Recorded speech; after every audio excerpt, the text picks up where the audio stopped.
In October of 2015, a bar fight in Hillingdon, West London, devolved into extreme violence, eventually giving way to a 3.5-year international manhunt. On the 11th of October, 21-year-old Josh Hanson, a Rhodes planner, was at the Rebar with his girlfriend when he got into an altercation with a man by the name of Shane O'Brien. As shown in gruesome CCTV footage, the latter approached Hanson with a knife and viciously slashed him, inflicting a 14-inch wound that ran from his left ear to his chest. The victim subsequently clutched his throat and stumbled backwards as his girlfriend looked on in horror. After the attack, which ultimately proved fatal for Hanson, O'Brien left the bar and made arrangements to flee the country with the help of a friend identified only as Vanessa. The man escaped via a private 4-seat plane to the Netherlands. What followed was a years-long global hunt to track him down, during the course of which he was added to the most wanted list for both Europol and Interpol. O'Brien used fake identities to evade capture as he hopped between various European countries, including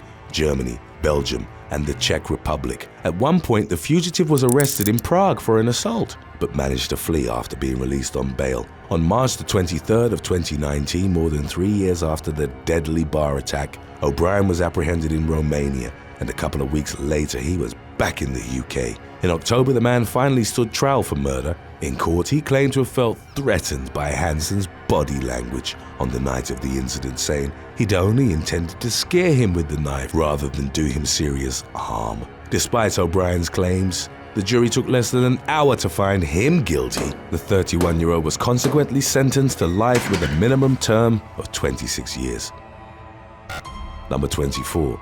Kane Zander Brown.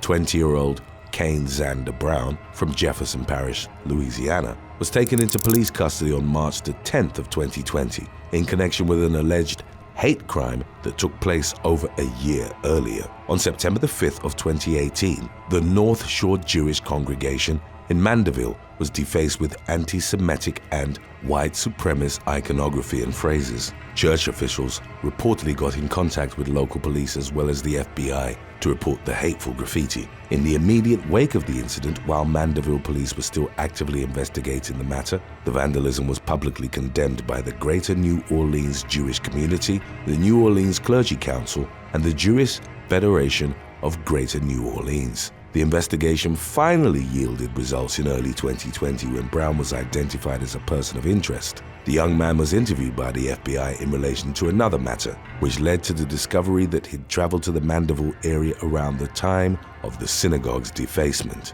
Investigators came across numerous social media posts made by Brown in which he expressed Nazi sentiments, including denial of the Holocaust and use of the term Synagogue of Satan, which was one of the phrases spray-painted on the North Shore Jewish Congregation building. Authorities obtained a search warrant for Brown's cell phone records, enabling them to definitively place the young man in the area of the synagogue on the day of the incident. The police also used testimony from a confidential informant to secure an arrest warrant, executed on the 10th of March. Brown was taken to the St. Tammany Parish Jail on charges of damage to property by defacing with graffiti and one count of a hate crime. Number 23. Damien KK Jimenez. A 93-year-old man was beaten outside a convenience store in San Antonio, Texas, on August the 16th of 2020. According to the resultant arrest affidavit, the victim had been sitting with his walker near the front door to the East Side shop when a much younger man came on the scene and accosted him. The suspect, later identified as 24-year-old Damien KK Jimenez, punched and kicked the elderly man in the head and face, knocking him unconscious. In the aftermath, the victim, identified as Guadalupe Andrew Martinez, was taken to the hospital with major injuries, including a severe head laceration. Although he initially pulled through, he ultimately passed away at a rehabilitation center about a month after the attack. In December of 2020, the Bexar County Medical Examiner's Office ruled Martinez's manner of death to be a homicide caused by blunt force trauma to the head. Jimenez was tracked down by officers a few blocks from his home, where he spontaneously uttered several times that he'd assaulted a man. After his arrest, he was initially charged with injury to the elderly and retaliation, which was upgraded to murder following Martinez's death. The young man's bond was subsequently set at $500,000. Although a specific motive for the killing wasn't immediately provided, the police did reveal that Jimenez was a former employee at the convenience store where the attack unfolded. Number 22. Danny Wade Buchanan. A man from Birmingham, Alabama, faced a slew of criminal charges relating to a half-dozen crimes committed during a wild spate of criminal activity. In September of 2017, court records identified the suspect as 36-year-old Danny Wade Buchanan, who in March of 2018 was indicted on felony counts of robbery, kidnapping, burglary, auto theft, and attempted murder by a Jefferson County grand jury. Buchanan's crime spree began on September the 21st of 2017 when he wrecked a vehicle he'd stolen in Moody. In the early hours of the following morning, he allegedly broke into a house on the 2100 block of Creek View Lane in Irondale. The man beat the 67-year-old homeowner before forcing her into her own vehicle. Buchanan ended up crashing the car in the woman's driveway, then fled the scene. Police were called to the scene by neighbors and entered the victim's house to investigate, at which point Buchanan reportedly re-emerged, jumped inside a police cruiser and sped off.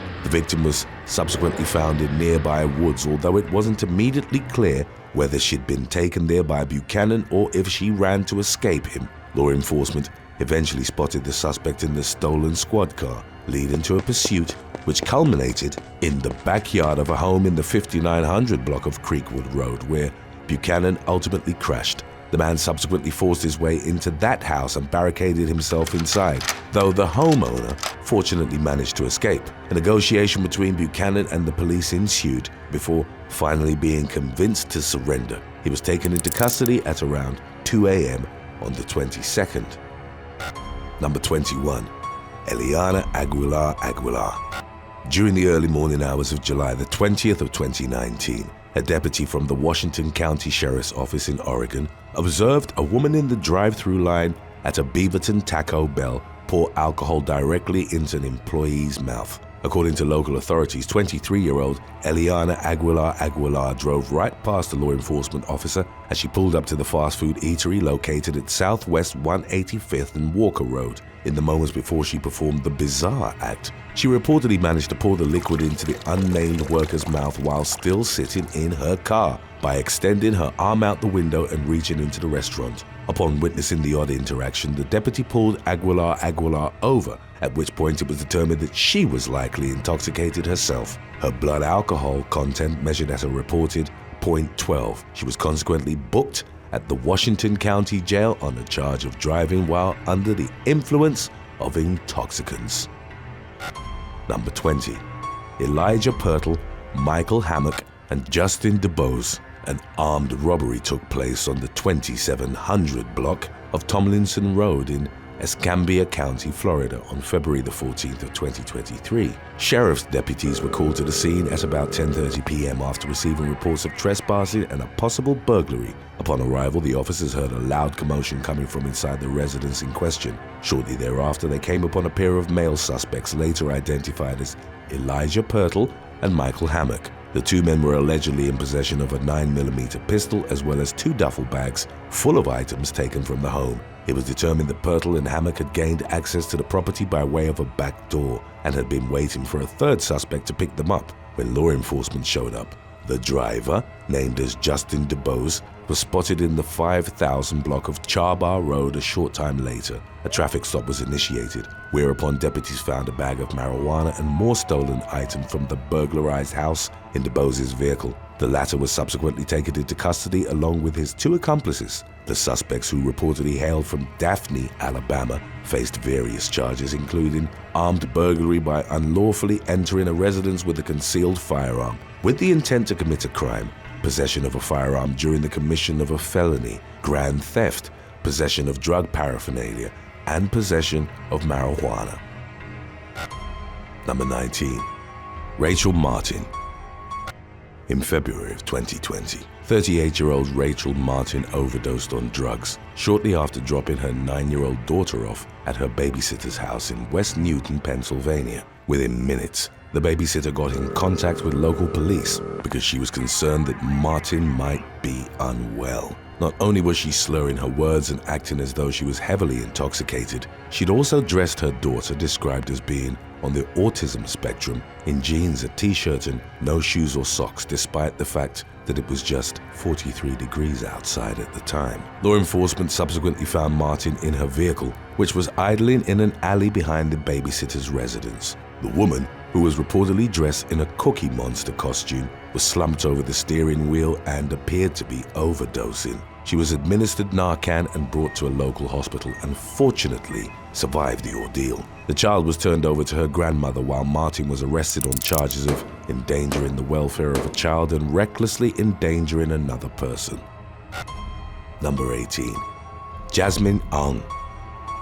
In March of 2023, officials from the Peel Regional Police's 12th Division Criminal Investigation Bureau in Mississauga, Ontario, arrested a local teen on suspicion of multiple armed robberies. The suspect, 18-year-old Jasmine Ong, was said to have targeted numerous male individuals she met through dating sites. She would reportedly arrange to meet her unsuspecting dates in the Moulton neighborhood, whereupon she would produce a knife and demand cash from them. In initial reports, investigators expressed their belief that there could be additional victims of Ong's dating scheme that hadn't yet come forward. Shortly after news of her arrest was made public, it was reported that Ong was also wanted by Toronto police in connection with a string of carjackings in the summer of 2022. A total of 14 suspects allegedly participated in the vehicle thefts, during which many victims were held at gunpoint by Ong and her accomplices. Some of the carjackings were reportedly carried out at pre-arranged meetings, although it wasn't immediately clear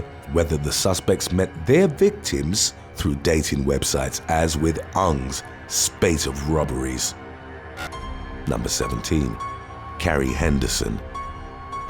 A 71-year-old woman from Akron, Ohio, was hospitalized with an undisclosed condition for a week during the spring of 2012. When she was finally released and returned home, she noticed her jewelry collection was missing and promptly called the police. An investigation led to the identification of 33-year-old Carrie Henderson as a suspect. According to subsequent reports, Henderson was a family friend who had often helped take care of the victim. Upon being questioned by investigators, the woman admitted to pilfering the victim's jewelry worth an estimated $12,100 and pawning it off for rent money. Henderson was consequently taken into custody on theft charges.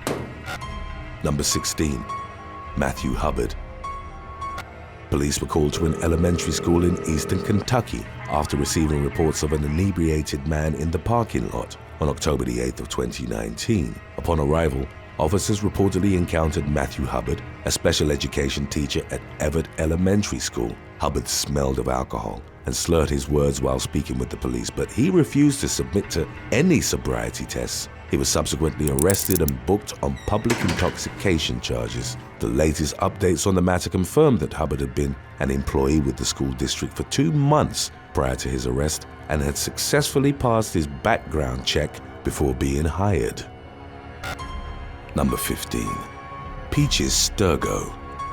Florida woman Peaches Sturgill from Orlando met an 87-year-old Holocaust survivor on a dating website in the late 2010s. The pair gradually sparked up a relationship, and in 2017, Sturgill asked to borrow money in order to pay a lawyer who was purportedly refusing to release funds from an injury settlement. Over the next few years, a pattern began to form in which Sturgill would repeatedly demand her elderly partner deposit money into her bank accounts, claiming they would freeze if he didn't. In reality, the woman was perpetrating a prolonged romance scam and even committed multiple forgeries to maintain her deception. Sturgill was accused of creating a fake email address that supposedly belonged to a TD Bank employee, as well as fake letters and financial documents to convince the victim that she needed his money. The man wrote checks amounting to a total of $2.8 million, completely draining his life savings and forcing him to move out of his apartment. As his life was being upended by the scam, Sturgill reportedly used the stolen funds to purchase a home in a gated community, multiple cars, a boat, Rolex watches, designer clothes, and expensive vacations. The FBI finally closed in on the suspect in January of 2023 when she was arrested on wire fraud charges, which carry a maximum sentence of 20 years behind bars. Number 14. Deborah Sue Caldwell.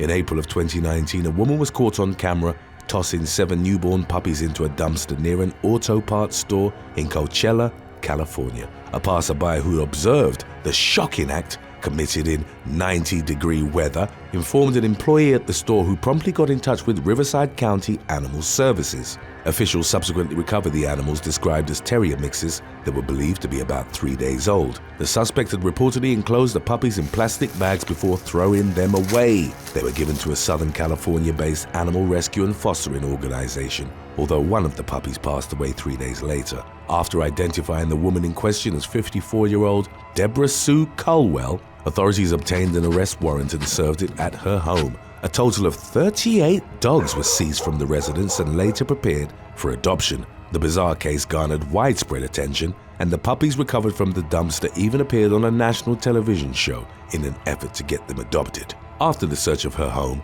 Caldwell was taken to jail on 7 felony animal cruelty counts and 7 misdemeanor animal abandonment charges. She ultimately pleaded guilty to the offenses and in August of 2019 was sentenced to 365 days behind bars, reduced to 174 days with credit for time served. Following her release, she was ordered to be on probation for a period of 7 years and was prohibited from owning animals ever again. Number 13.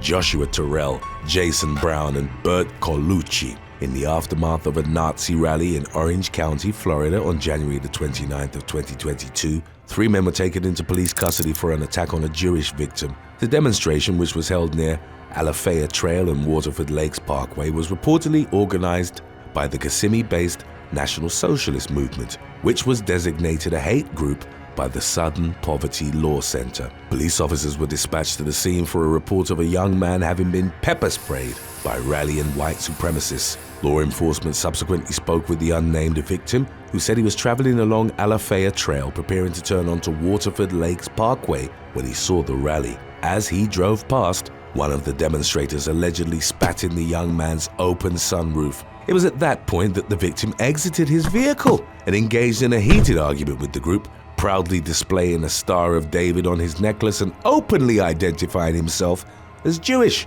The victim returned to his vehicle as the ralliers attempted to gain access to it, but continued the shouting match from the driver's seat. The young man was then spat on again, and he responded by throwing a crumpled up piece of paper at the group, at which point he was spat on for a 3rd time. He subsequently got out of the car and a physical altercation ensued, drawing other members of the Nazi group to the area. During the struggle, the victim was struck multiple times, hit with pepper spray, and even lost his phone, all while being barraged with anti-Semitic slurs.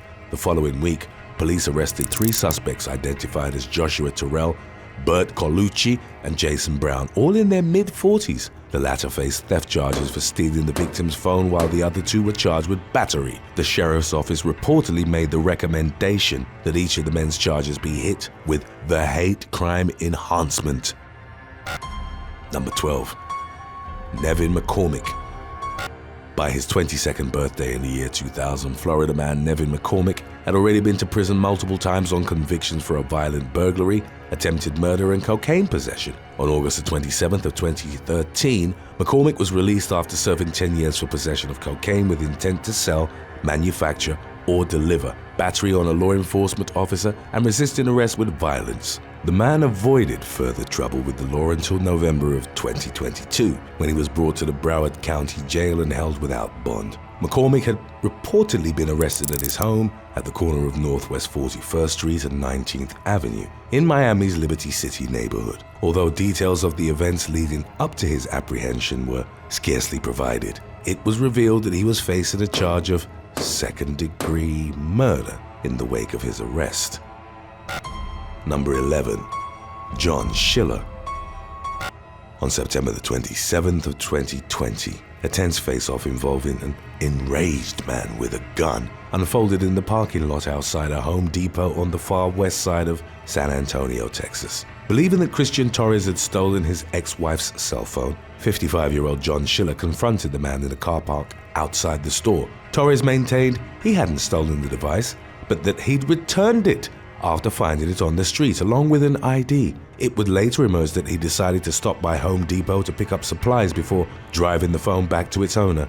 After losing her phone, Schiller's ex-wife had used its GPS tracking data to trace it back to Torres, whom she angrily confronted in the middle of the street near the Home Depot. The man eventually threw the phone back to the woman and left, after which Schiller rolled up on him in the parking lot. Even as Torres repeatedly professed his innocence, Schiller refused to tone down his hostility and eventually pulled out a gun, pointing it directly at the other man, who filmed the altercation with his own cell phone. Torres was then pushed up against a vehicle by Schiller, who ordered him to get on the ground. In the resulting police report, it was detailed how the victim ultimately came away from the incident with a busted lip, having been punched in the face at one point. Although no arrest was made at the scene, Schiller, a retired San Antonio police detective, was later taken into custody on a felony arrest warrant. He was booked on a charge of aggravated assault with a deadly weapon before being released on a $25,000 bond. Although Schiller was indicted by a Bexar County grand jury, his case was later dismissed after the district attorney's office was unable to get in contact with Torres about appearing in court to prosecute his attacker. Number 10. Brandon Pemberton. In early 2023, Brandon Pemberton was accused of stealing women's underwear from the laundry room at the Hammocks on 20th in Gainesville, Florida. The 28-year-old had reportedly been given the access code to the apartment complex's laundry room by a resident. He was caught on CCTV footage reaching into the machines and removing strangers' clothes. Whenever residents walked by the laundry room, the suspect would reportedly hide in the bathroom. The authorities were notified after a resident recognized Pemberton from previous incidents in which he'd swiped women's undergarments from washing machines and stuffed them in his pockets. Upon being questioned, the man admitted to stealing clothing on at least 5 other occasions. Several pairs of underwear were found in the fire compartment of his vehicle's truck. He was arrested and charged with loitering and prowling. Number 9. Timothy, Dwayne, Klein, and Jessica Nicole Young. On the evening of November the 26th of 2018, deputies from the Limestone County Sheriff's Office in Alabama went to a home on Dogwood Circle while investigating a stolen motorcycle. At the residence in question, authorities not only located the motorcycle but also came upon a U-Haul rental truck that had likewise been stolen. 33-year-old Jessica Nicole Young was found in the truck's passenger seat with a baby. After running her information, deputies learned that she was wanted on outstanding warrants. Young's boyfriend, Timothy Dwayne Klein, was identified as the one responsible for the vehicle thefts. As officers were investigating at the scene, however, Klein started to back away from them before eventually taking off on foot. Due to the cold weather, officers brought Young and her baby inside the house to continue their line of questioning, whereupon they reportedly caught the woman trying to dispose of a used meth pipe in the child's dirty diaper. She was arrested on multiple charges, including receiving stolen property, chemical endangerment of a child, and possession of drug paraphernalia. Klein remained on the run until the following month, when he was located inside a stolen car in the 2000 block of Westbury Court Southwest and arrested. Number 8. Matthew S. Graham and James J. Odom. In the early morning of March the 22nd of 2023, a traffic stop in Big Clifty, Kentucky transformed into a drug bust that resulted in the arrest of 2 felons with outstanding warrants. Grayson County deputies observed a 2016 Hyundai Sonata run a stop sign at the intersection of Main Street and Harding Springs Road. As the vehicle subsequently turned into the Big Clifty post office, a deputy activated his lights to initiate a stop. 2 additional officers subsequently arrived to assist. Law enforcement encountered 3 occupants inside the car. The driver was identified as 35-year-old Matthew S. Graham, a felon. Meanwhile, in the back seat, deputies found 63-year-old James J. Odom, also a felon who had multiple warrants out for his arrest. Clarkson resident Kim Gaither, aged 43, was sitting in the front passenger seat. A search of the Sonata, which had expired plates and no insurance, led to the discovery of more than 4 ounces of methamphetamine and digital scales hidden beneath the passenger seat. A straw containing meth residue was found in the driver's side door. Police also came upon 3 counterfeit $100 bills and multiple empty Ziploc bags on Odom's person. The latter, who had prior convictions for manufacturing and trafficking illicit substances, was arrested on new charges of trafficking a controlled substance, criminal possession of a forged instrument, persistent felony offender, and possession of drug paraphernalia. Graham faced similar charges in addition to counts of driving with a suspended or revoked license, disregarding a stop sign, improper display of registration plate, no registration plate, and failure to maintain insurance. The two men, along with Gaither, were taken to the Grayson County Detention Center to await their case's next steps. Number 7. Jeffrey Boss. At about 3 p.m. on May the 28th of 2017, a woman riding a 7th Avenue line train in New York City with a male companion noticed a strange man discreetly snapping photographs of her with his cell phone. She asked him to stop, but he refused, at which point she tried taking his phone away and consequently cut her hand on the device, which didn't have a protective case. During the course of the ensuing altercation, the man reportedly tried to hit the woman. The dust-up eventually spilled onto the north entrance of the 72nd Street station at Broadway, where the woman's companion confronted the reprobate and grabbed him so he couldn't run. The man taking the pictures was later identified as 54-year-old Jeffrey Boss. My name is Jeff Boss. I'm running for mayor of New York City. $14 minimum wage. Free internet college for everyone to go to college for free. Roughly 10 concerned bystanders formed a circle around Boss, who claimed to be a candidate for mayor and also said he witnessed the NSA plan the attacks of September 11th. Number 6.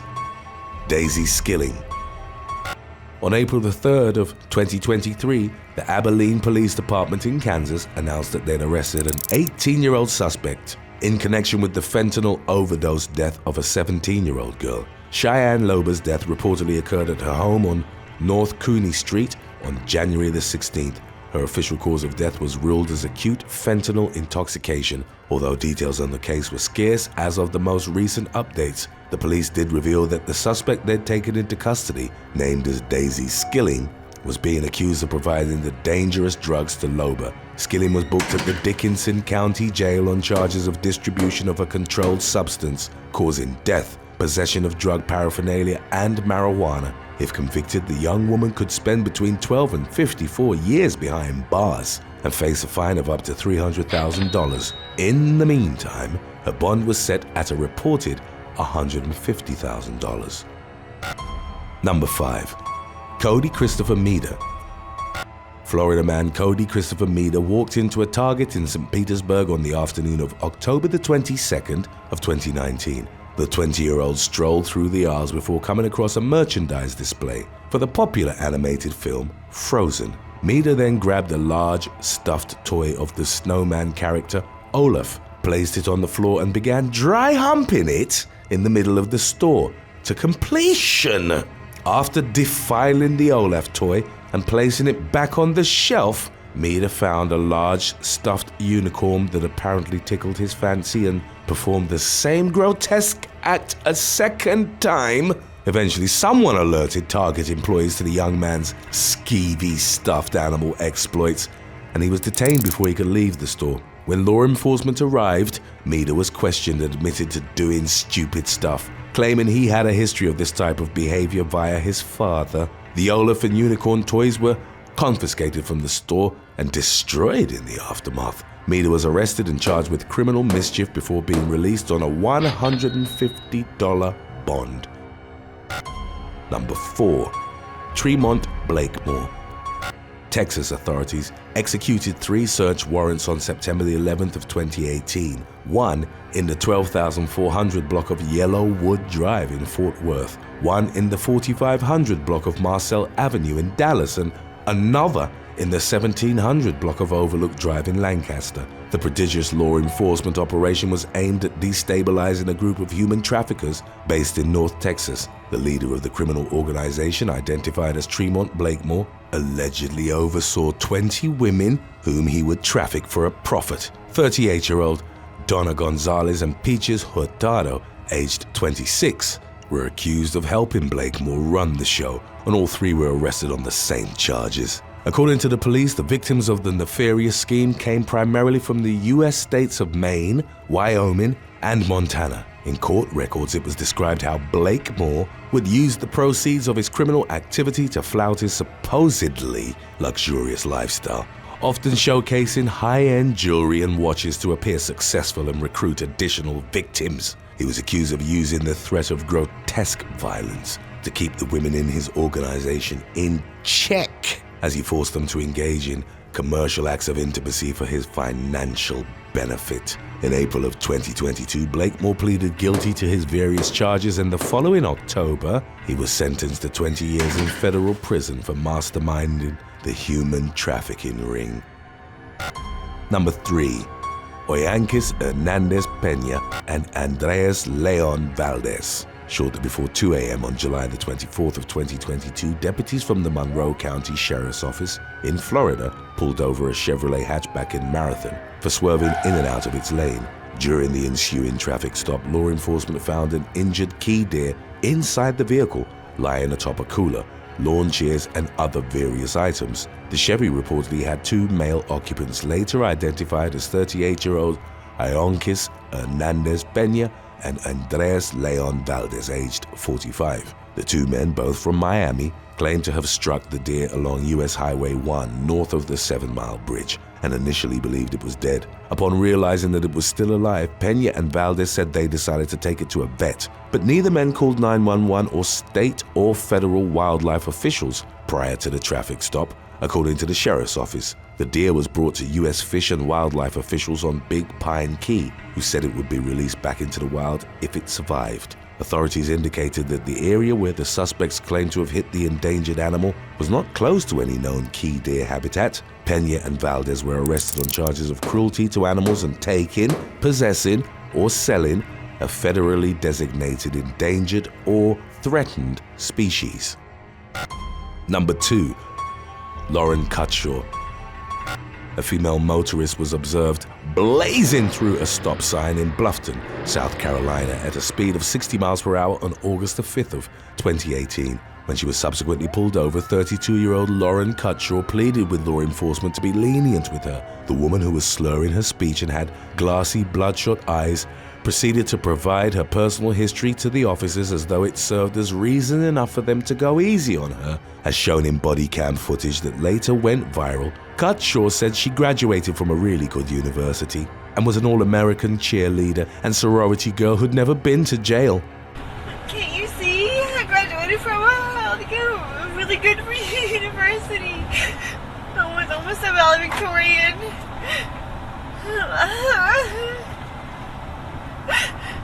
An officer found marijuana and rolling papers in the car, and she subsequently admitted to smoking some earlier in the day.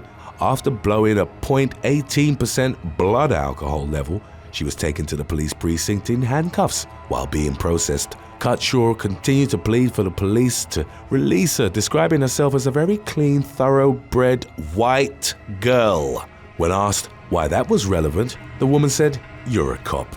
You should know what that means." Cutshaw, a real estate agent, ultimately faced charges of drunk driving, speeding, and marijuana possession. In September of the following year, having pleaded guilty to her charges, she was fined $187 in order to perform 24 hours of community service, as well as take alcohol safety classes. Number 1. Stuart Weldon. The police in Springfield, Massachusetts, initiated a routine traffic stop after noticing a car with a busted tail light on May the 27th of 2018. Upon approaching the vehicle, officers reportedly observed a woman tied up in the back seat. She shouted that the man behind the wheel had kidnapped her, at which point the motorist, identified as Stuart Weldon, was quickly taken into custody. While interviewing the woman, detectives learned that Weldon had held her captive for over a month, during which time he'd repeatedly hit her with a hammer and abused her. She thanked the police for saving her life and was treated for her various injuries, which included a fractured jaw, stab wounds, marks from being hit with a blunt instrument, and a leg infection. Shortly thereafter, Springfield authorities were contacted by Weldon's mother, who said she was concerned about a foul odor emanating throughout the house she shared with him. On May the 31st, law enforcement searched the property, where they found the decomposing bodies of Kayla Escalante, America Leiden, and Ernestine Ryans. The latter two had both been declared missing within the previous months, while Escalante's disappearance had yet to be reported. Beginning in June of 2017, there were a string of violent assaults committed against women in Springfield, which conspicuously came to an end following Weldon's arrest. city officials expressed their belief that he was responsible for the rampant attacks, in addition to the 3 murders. In September of 2021, the man was officially declared mentally competent, with court proceedings slated to take place the following month. Days before the trial, however, Weldon changed his plea from not guilty to guilty and was consequently handed down 3 consecutive life sentences. Thanks for watching. Would you rather spend a night in a drug house or lose sensation in your hands for a month? Let us know in the comments section below.